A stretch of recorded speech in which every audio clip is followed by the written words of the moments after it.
আসসালামু আলাইকুম, সকলকে স্বাগতম আমার ইউটিউব চ্যানেলে। কথা বলছি আমি ইঞ্জিনিয়ার মোহাম্মদ কামরুজ্জামান।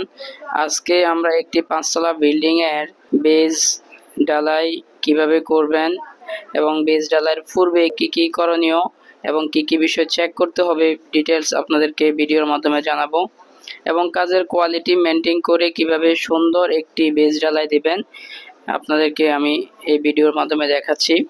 তো এটা হচ্ছে আমাদের একটা রিয়েল প্রজেক্ট কুমিল্লা জেলার মধ্যে সদর দক্ষিণ উপজেলায়। প্রথমে যে বিষয়গুলো চেক করতে হবে, ডিজাইন মেনটেন করে মাটির গভীরতা চেক করতে হবে, তারপর কলামের রড বাইন্ডিং, বেজের রড বাইন্ডিং, কলাম রডের মাটাম এবং বেজ রডের মাটাম সবকিছু ডিজাইন মেনটেন করে ঠিক আছে কিনা চেক করতে হবে। সিসি ডালা এবং সিসি ব্লক করছে কিনা এগুলা চেক করে নিতে হবে। তারপর আপনার চারপাশে যে বক্স করা কাঠের বক্স অথবা ইটের বক্স, অবশ্যই এটা 100% কোয়ালিটি সম্পন্ন কাজের একটি অংশ, তা চেক করতে হবে। অনেক কন্ট্রাক্টর আছে আপনার বক্স না করে সরাসরি মাটির সংস্পর্শে ঢালাই দিয়ে ফেলে, এটা আসলে কখনোই ঠিক না। ফাউন্ডেশন কাজের জন্য আপনার অনেক দুর্বল স্ট্রাকচার হয় যখন মাটির সংস্পর্শে ঢালাই দিবেন। এভাবে চারপাশে ইটের গাঁথুনি অথবা কাঠের বক্স করে নেবেন এবং ঢালাই অপচয় কম হবে।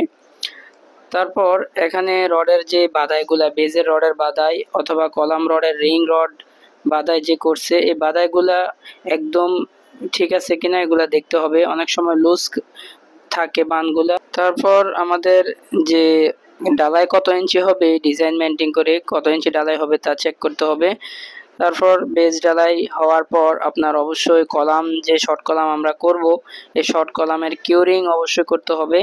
এখানে দেখতে পাচ্ছেন খুবই সুন্দরভাবে একটি কলামের কিউরিং করা হচ্ছে। অনেক সময় আমরা দেখি যে শর্ট কলাম করছে, এরপর সাথে সাথে মাটি দিয়ে ভরাট করে ফেলে, এটা কখনোই স্ট্রাকচারের জন্য ভালো না। এই জন্য অবশ্যই শর্ট কলাম করার পর মিনিমাম 7 দিন আপনার এভাবে শর্ট কলামের গায়ে সালাদ শট বেঁধে কিউরিং করে নেবেন। তো ভিডিওটি ভালো লাগলে লাইক কমেন্ট শেয়ার করবেন এবং সকলকে দেখার সুযোগ করে দিবেন।